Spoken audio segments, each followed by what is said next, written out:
Oke, sekarang kita coba membandingkan dengan materi pemicu dari saya. Pembahasan kita hari ini 3 subtopik ini terkait dengan proses keperawatan, kemudian konsep ASKAP sesuai dengan tumbuh kembang, kemudian masalah kesehatan yang lazim di Indonesia yang tadi sudah disampaikan oleh teman-teman. Pada prinsipnya, asuhan keperawatan keluarga ini sebenarnya bagaimana kita memasukkan atau mengintegrasikan 5 proses keperawatan dalam menyelesaikan masalah yang ada di keluarga kelolaan kita. Semoga masih ingat dengan pembahasan kita mengenai keluarga yang kita pandang, yang perawat pandang sebagai klien atau keluarga sebagai sistem. Nah, kita perlu perhatikan membandingkan antara mengelola individu dalam keluarga dan mengelola keluarga. Kalau aspek individu dalam keluarga, maka merupakan kasus yang kita kelola tetapi di rumah pasien, sama halnya dengan home care nursing membandingkan home care nursing dengan family nursing. Kemudian kalau aspek keluarga, maka settingnya adalah keluarga. Kita melihat keterlibatan keluarga, peran aktif keluarga dalam perawatan anggota keluarga yang ada masalah kesehatan. Kemudian kegiatan apa yang bisa dilakukan perawat dalam mengelola asuhan keperawatan keluarga? Yang pertama adalah penemuan suspek atau kasus kontak serumah. Misalnya kalau dikaitkan dengan isu sekarang ini, ketika ada kasus COVID-19, bagaimana kita menemukan kasus baru dengan adanya PDP ataupun ODP. Melalui kunjungan ke keluarga, maka kita memastikan semua ODP bisa menjadi kasus suspek yang bisa kita telusuri. Kemudian kita juga memberikan pendidikan kesehatan atau penyuluhan. Kita juga memantau keteraturan berobat, misalnya untuk pasien-pasien TB.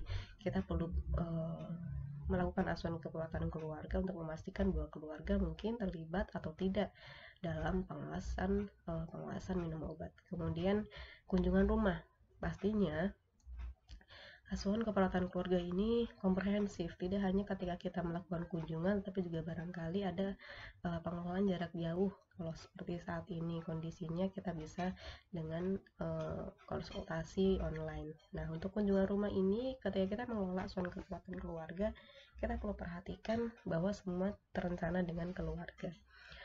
Apalagi yang terakhir adalah direct care, bagaimana kita memberikan pelayanan keperawatan secara langsung terhadap individu yang bermasalah dalam sebuah keluarga.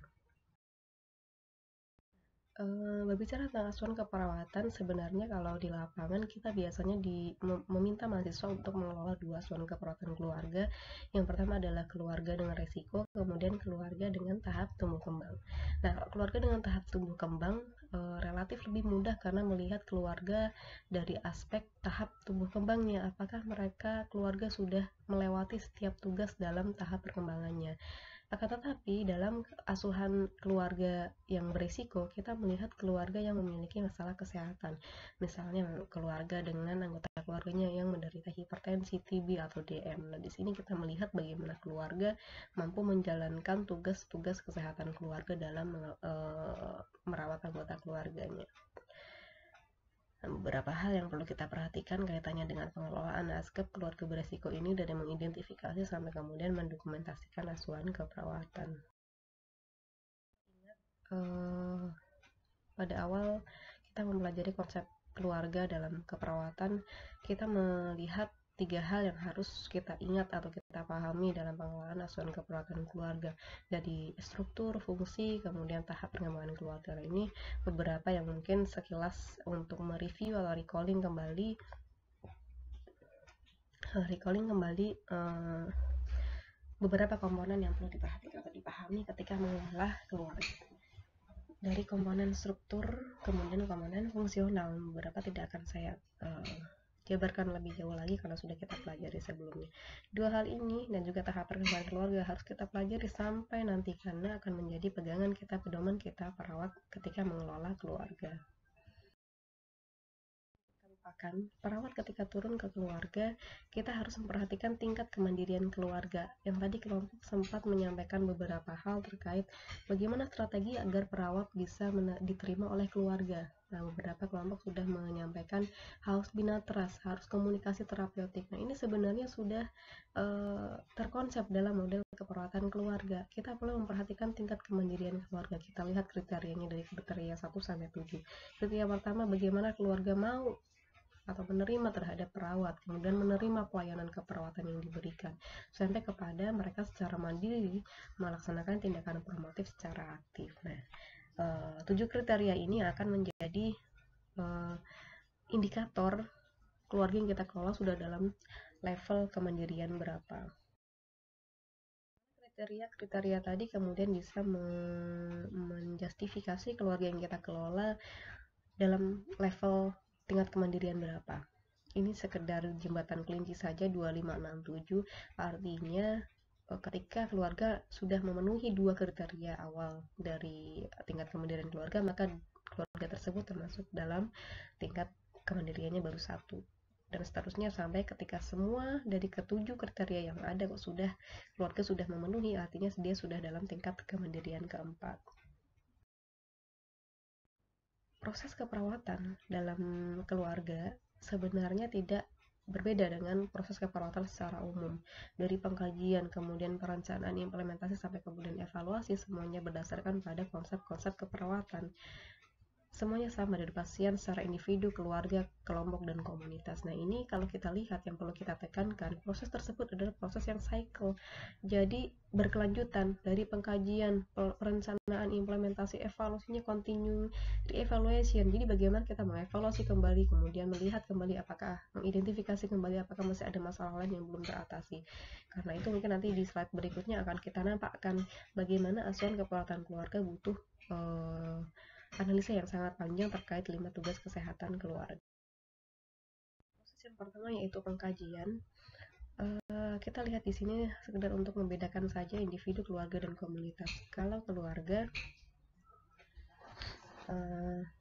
keluarga di sini bisa dengan wawancara, pemeriksaan fisik, observasi lingkungan rumah. Kita bisa melihat bagaimana keluarga bisa dikaji dengan beberapa metode. Akan saya jelaskan panjang lebar karena nanti akan dibahas lebih jauh ketika materi terkait dengan masing-masing proses keperawatan keluarga ya. Nanti silakan, ini untuk prolog saja sebagai gambaran awal bagaimana proses keperawatan dalam keluarga. Pengkajian individu.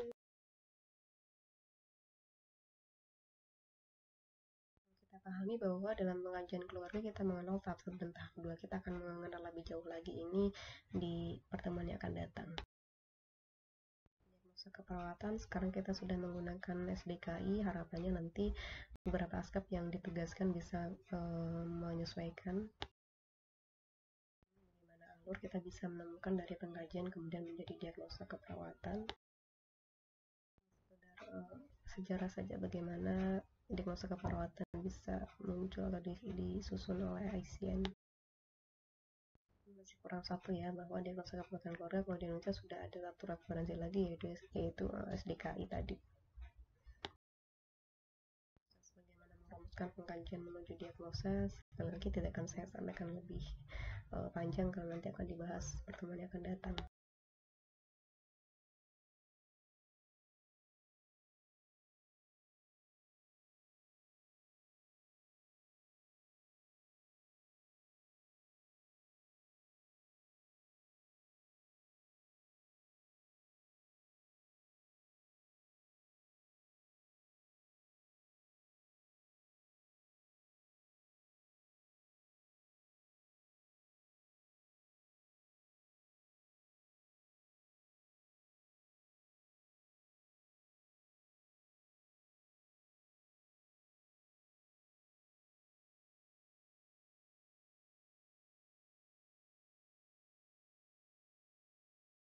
Perencanaan keperawatan itu meliputi kita menentukan prioritas diagnosa, kemudian menentukan kriteria hasil atau luaran dari keperawatan, kemudian menentukan rencana-rencana intervensi yang bisa diberikan kepada keluarga.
setelah perencanaan diimplementasikan dan kemudian dievaluasi secara konsumatif.